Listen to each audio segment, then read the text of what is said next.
Thank you, folks. It's program time here tonight. Welcome, everybody, to the Sedona Connection. It's 7 p.m. here in my home in Sedona, Arizona. That means it's 6 p.m.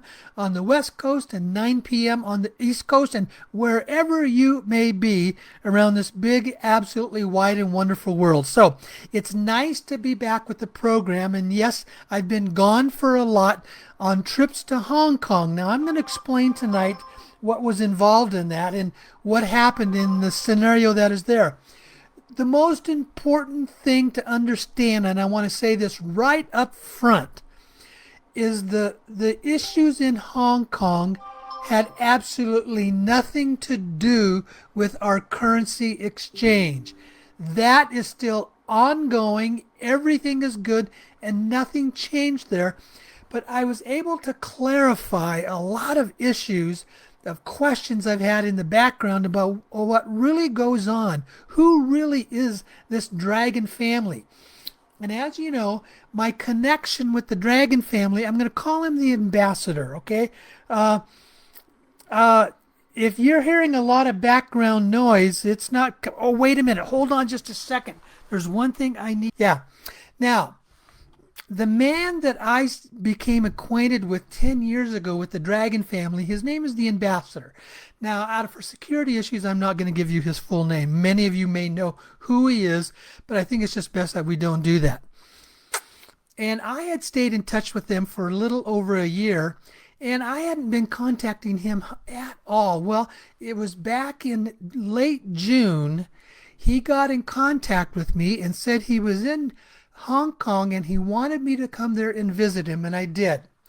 Well, as we touched base, I started asking him a lot of questions to just kind of clarify some things about the currency exchange and what role did the Dragon family have in this. Well, first of all, who is this Dragon family? I'm going to tell it to you as I understand it. Now, others may see it a little differently, but this goes back almost over, I should say, over 4,000 years.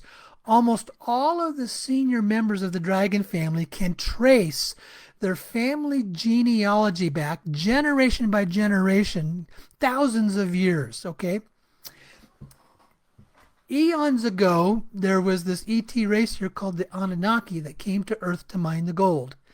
When they were done mining the gold, and this is all recorded in the ancient Sumerian tablets, it said that they received a word from what we would call God, or the Supreme Being, to create these royal bloodline families who would rule over the humans until the right appointed time. And my understanding is that was the start of the Dragon family. They were the first of those royal bloodline families.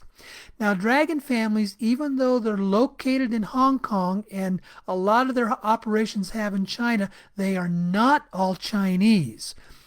The Dragon families are basically, Caucasians, Middle East, they're European, Middle Eastern, Asian, and Chinese in their heritage, and there are multiple different I should say, aspects of the Dragon families. But the ones that I work with, the ones who were predominantly what I would say at the top, are those that are based out of Hong Kong and in Beijing in China, where the grandfather is located, and he's the top person of the family. Well, when you go back again to the time of the Anunnaki, they supposedly had a lot of gold that was left over, and they left that with the Dragon families. And that started their accumulating of a lot of gold through all those thousands of years. Now, if you're like me, you had probably never ever heard of this Dragon family. And I didn't until somebody else talked about them. And it was, about 10 years ago when I was doing one of my programs. They've kept themselves very quiet and very obscure, even though what I am told is they have more gold than anybody in the world. And they've been accumulating this gold for a long time, and they have a lot of money. Now, they also have an availability to what is called these trading markets. They're off-market trading accounts, and their money that they put into play, it's able to double. What I have been told is about every 2 to 4 weeks their money can double that they put in play. They have a lot of money, and I've also been told they fund a lot of governments around the world, and they also fund a lot of the United States government operations. Now, is that statement entirely accurate? I did ask the ambassador about that. He said yes, but I'm not convinced it's totally accurate, but it is what it is. So he called me to come back, and he said it was time for the family to start working on some operations to start releasing funds to help shift humanity. While I was there in the first month, there was a man called the Golden Dragon, and he's one of the top members of the family, and we had breakfast together. And I noticed that the family was calling, they have gold all around the world, and they were calling a lot of their gold back into Hong Kong. And I asked him right directly face to face, and I says, why is the Dragon family bringing a lot of their gold back to Hong Kong? And to let me quote him exactly, he said, it's time to take down the cabal. You heard that correctly. If you really understand who runs and controls our world's money supply, it's predominantly those that we call the cabal. It's basically the Rothschilds, the Rockefellers, the J.P. Morgans, and there's another family out of Germany. The money supply that runs in our Western world, the United States and in Europe, it's basically run and controlled by the Federal Reserve. And you've heard me say before, the Federal Reserve is not a government agency. It is a private, independent business, a private corporation. Yet they run and control the world's money supply, and they can just decide anytime they want to print up $1 trillion and send it out there into the world. And that's what creates a lot of our inflation. They do this because it's all about power and control. They want to keep that power and control. And what I was told by the Golden Dragon is it's time to take them down. Now, that doesn't mean they're going to take them out, but it does mean I use the term, they're going to neuter their power and control over the world's money supply. And the Dragon family is going to be involved in replacing that with asset-backed currencies for our money. Now, I don't understand all the details of this, but I'm explaining it to you as it was explained to me. So this is the start. It's the start of a process, and my impression is this process is going to take some time. It's not going to just boom happen overnight. This is probably going to go on for a decade or two. Well, we've been living under this powerful regime for hundreds of years, and some of it even goes back a couple thousand years. So it's time for the shift and the change. And why really is this happening? It's happening because we as a collective of humanity were ready for it. Remember what they said originally in the ancient Sumerian tablets? They were to create these royal bloodline families who would rule over the humans until the right appointed time. And in my opinion, we're at that time. We're at that time to make a shift. Why? Because there's a very high percentage of humanity we're waking up. Our consciousness is expanding. Our awareness is expanding. And we're coming to understand the truth of what really goes on. And we're starting to free ourselves from this slavery system of these elite cabal rulers in our world. And money is a very, very big part of that, because we live in a world, as long as we're here on this planet Earth, in this third dimensional world, we live in a world where we're dependent upon money, because we really don't exist very well without money. We need money for food, we need money for shelter, we need money for basic things, but also money becomes a source of power and control over the masses.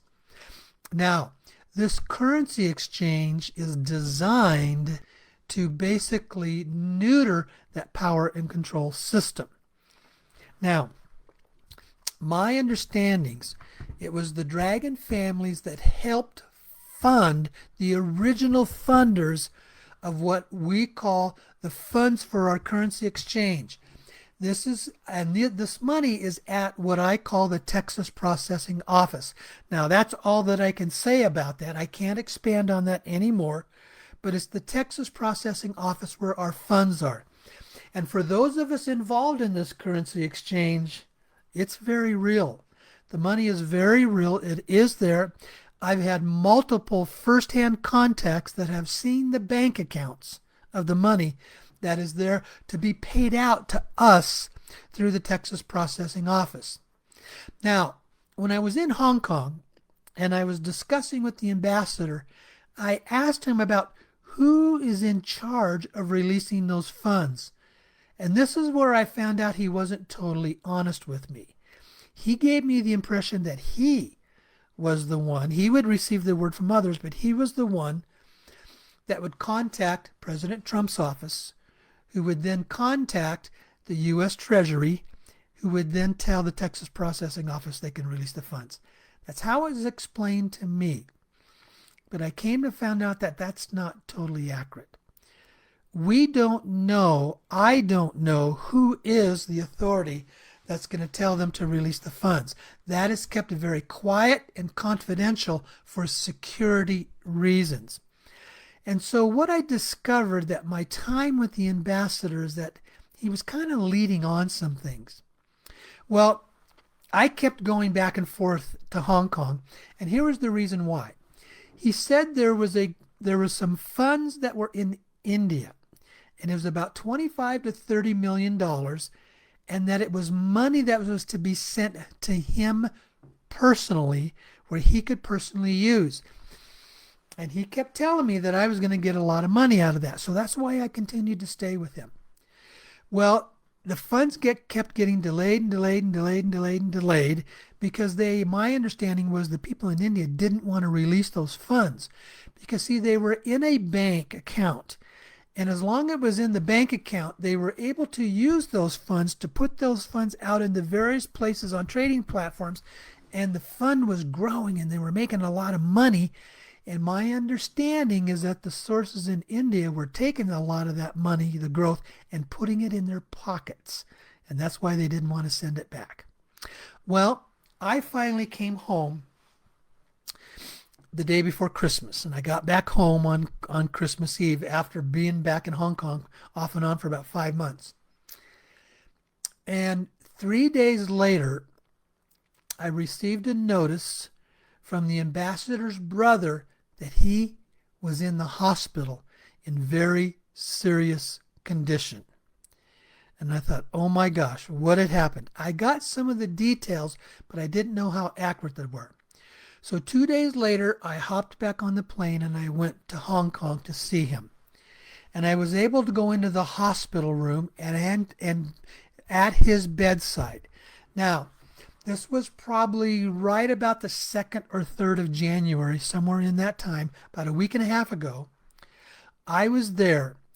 What I found out is that the ambassador had had a very serious stroke, and he was not doing well. He was in the bed. His eyes could move. He could turn and look at me, but I didn't know if he could hear me because I asked him some questions if he could respond, and he could not respond. He had no movement at all of anywhere in his body, but he was awake. He could look at us. But it was a very serious stroke state. Now, this was a man, remember, who was actively involved in a black belt martial artist, and he should have been fairly healthy. What I found out, and I can't guarantee the accuracy of this, but we think he was taking some off-market medication, and he had a couple different medications that he was taking, and it was the combining of those that created a stroke state. Now, the latest information that I have, let me say, I was there. I visited him in the hospital. I stayed in Hong Kong for 2 nights. And right after I left, they moved him out of intensive care because that's a very expensive place to leave you in there. And he was there for about a day, but then they said he had trouble breathing, so they moved him back into intensive care. And that is the last that I have heard. I don't have any updates since then. I have contacted the man that's in Hong Kong that works with him. And again, I think for security, it's best I don't tell you his name. But that's the scenario. Now, so this situation, what I found out with the ambassador was there were some things he was very accurate about on the Dragon family, and there were some things he was basically extending himself on and inflating and not telling the whole truth. The latest that I know is he's still in the hospital and he's not doing well. But what impact does that have on us for the currency exchange? Absolutely nothing. It is not the ambassador that is releasing the funds. It is somebody else. Though the Dragon family basically were the ones that originally funded the currency exchange, they have never had anything to do with it administratively. They don't involve themselves with it. They let it be. And our funds from the currency exchange is run and controlled by different people that are there at the Texas processing office. Now, how do I get my information? Well, it was my broker who worked with the processing office firsthand, so I always had a contact with him. He was a man that was based out of New Zealand. He was a banker, and I'm going blank on his name right off. And he passed away, but his wife has then taken over that part of the operation. And she and her son still have contact with them. Now, also, I have a personal friend. I can give you her first name. Her name is Annie. Annie, who I talk with probably 2 or 3 times a week, we're very good, close personal friends. She is personal friends with the man that runs the Texas processing office. So I can get, I should say, secondhand from him to Annie information about what goes on there at any time that I need to. And so what's the status? We're still waiting. We're waiting for the funds to be released. But there are some rumors, and I can only say it's rumors, as that is getting very close. And so, yes, now that's the status. That's the information. That's what's taking place there. That's everything that's going on in the currency exchange. I'm basically done going back to Hong Kong. I don't have any reason to go back there unless they want me to come back for a specific reason. I was able to get some more information, but I was also able to get what I called verifiable data on who is this Dragon family and what is their role in this. And Mikhail had led things on from me. And I think part of it was because, see, I was funding him and giving him a lot of money when I was there in Hong Kong, and I think he was using me for that. That's the bottom line. Now, does that mean I'm going to stop and stop my association with them? No, but it does mean if they're going to contact me again, I'm going to be very careful and very cautious, and I'm not giving them any more money until I have some verifiable evidence of what really is going on. So, I might periodically refer to the Dragon family, but right now, in many ways, we're back to square one of where we were before I met with them in late June for the first trip to Hong Kong. And I thought, see, supposedly I was supposed to be getting some of that money, a good chunk of that money that was coming from India. But I found out, no, the money did not go to the ambassador. The money was sent to Australia. Now that's the scoop, and that's what's going on there. And as I said, for the currency exchange, everything is still operational. Everything is still a go. That money is very real. It's in various banks around the world.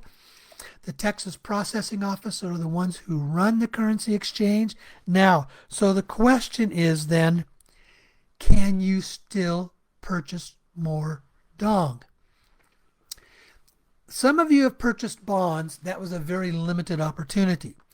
And they have 3 currencies that they deal with: the Vietnamese dong, the Iraqi dinar, and the Zimbabwe dollar. My understanding is they are not taking in any more dinar anymore. The dinar is done. Now, if you had purchased separately or had were involved with a dinar through an authorized broker with the processing office, yes, that will be paid out. But they are not taking in any more dinar. I only use the Vietnamese dong. And why is it that I use that? Of the three currencies, it's the only one that is tradable on the open public foreign exchange market. So I want to use a currency that's a viable currency. So if by chance, by some odd chance, something happens and this thing all falls apart, I can still get all of that dong back from the Texas processing office, and you can take it into your bank and have it deposited in your bank account. It has real world value to it. And the dinar and the Zimbabwe dollars do not. They are just vehicles that are used as trading tools in this process. So that's the only reason I use the dong. It's the only one that I stay with. Now, if you want to expand your opportunity in the currency exchange, yes, you can still purchase more dong. I'm not going to put out a newsletter or an email opening that up at this time. I might later, but right now I am mentioning it here on the program that if you want to be involved in the currency exchange, and if you want to purchase more dong, you need to send me an email request. Now what you get is the dong is going to cost you about $62 for 1 million dong. And as of now, it is scheduled to pay out at $1.35 a dong. Now that potentially can change, and I don't have control over that, but as of now, that's where it is. But I don't see much change coming place to that. It wouldn't be probably more than 5 to 10 cents, possibly, okay? That means your $62 can turn into 1.35 million US dollars spendable money you can put in your bank account. To do that, you need to send me an email request, and you need to tell me how many millions you want to purchase, and you can purchase up to a maximum of 25 million dong. Okay? Now, people are asking, why can I continue being able to allow this to happen? Well, the funds at the Texas processing office are in another one of those off-market trading platforms. That means Wall Street doesn't know about this, but it's a very real trading platform, and their money continues to grow. So as their money is continuing to grow, it means I can continue to purchase more dong from them, and I can bring more people into the exchange. See, I am an authorized broker with the currency exchange program. Now, there are others out there that talk about all of this, going to the processing centers and going to the banks. Let me be very clear. You must be involved with a broker that is authorized by the U.S. Treasury to receive any money from this currency exchange. Nobody is going to get to walk into a bank or a processing center with a bunch of currency, turn it in, and walk out a multimillionaire. If that was the case, they would be opening the doors for terrorists, criminals, money launderers, and who knows what else, absolute big-time criminals to be turned into multimillionaires. They will never, never allow that to happen. Everybody that wants to be in the exchange, you have to send me a request. I send you some forms you have to fill out, and you will end up going through a background security check before I can pay you. That is the requirements, because they have to make sure that the people receiving these funds are not terrorists or criminals. They won't allow that money to get out in that manner. And that makes sense to all of us, okay? So that's the scenario. That's the situation that is going on. That's the update. My days at Hong Kong are basically over. It did not have any direct impact on us for the currency exchange. The currency exchange is still ongoing. We're waiting for the people who are going to release the funds. I don't have any hard information of who and when that is going to be, but we are hearing rumors it's getting much, much closer. And so that's what I share with you. And that's the program that I got here tonight. So, okay, folks? So now,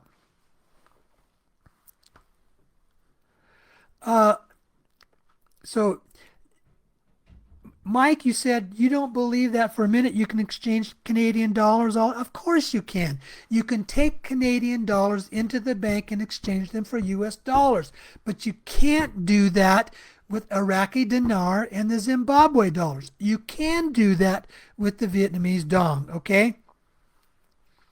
You can exchange Canadian dollars because they are currencies that are on the open foreign exchange market. That's why you are able to do that. Now, I'm going to take a look at some of the comments here on Facebook and see if there's anything in there that I might be able to answer. Okay, and okay, so the comment was there. So the ambassador wasted a lot of my time in Hong Kong. Yeah, I'm sorry he did. It didn't waste time for us in the overall perspective, but yes, he did. It's part of the learning process. It's part of the learning curve that I go through. So, okay. Now, are med beds for real? If so, couldn't the ambassador have taken advantage of that technology? I am hearing that there are some med beds out there, but there are so many stories about med beds, folks. So many stories about them. I don't know how accurate there are, but most of the early stories on med beds were what I call fantasy stories. They weren't real. They weren't backed up with anything that was solid.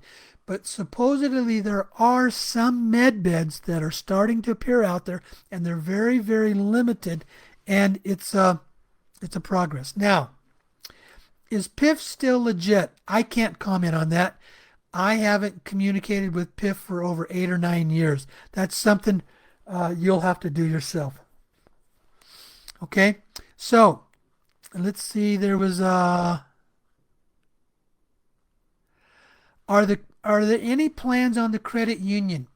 Yes, as of now, I'm still planning on opening a credit union for us. Now, you may get a first release of funds without it being the credit union because it will take time to set the credit union up. But here's what I want to do because it's the safest way for us. Why am I using a credit union? Because credit unions are owned by their members. Credit unions are membership owned, okay? My email is daveschmidt@msn.com. You can go to my website and get that there, okay?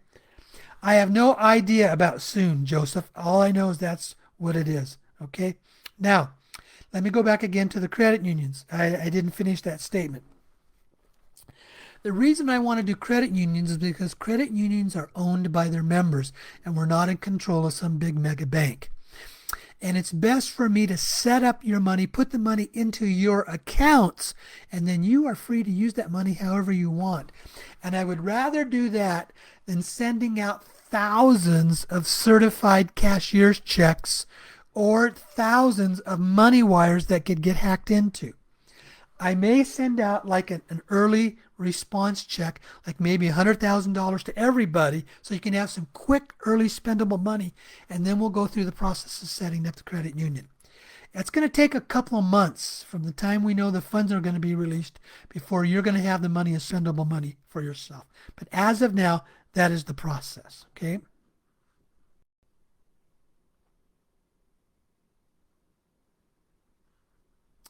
Renata's saying that she traded some of the dinar at an international exchange. Well, maybe so, but it's not. It depends on which dinar you have. The early dinar that was the really high denominations, I was explained to me, that was not. But Iraq printed up some smaller dinars that were equal to our U.S. currency dinars, and that's how It was explained to me, okay? Now, who paid for my travel to Hong Kong? I did. I had to pay for that. So, and then, do I have any information about changes in the banking system? No, I don't. I don't have anything. What is the status of the recent request for notarized documents? Folks, you have to send me a notarized power of attorney. I have to have the documents as legal documents before I can pay you. And Michelle says that she knows of someone that knows of an office in Colorado that is getting one of the med beds, and she also knows of two hospitals that have one full floor full of med beds. Well, that's nice to know, okay?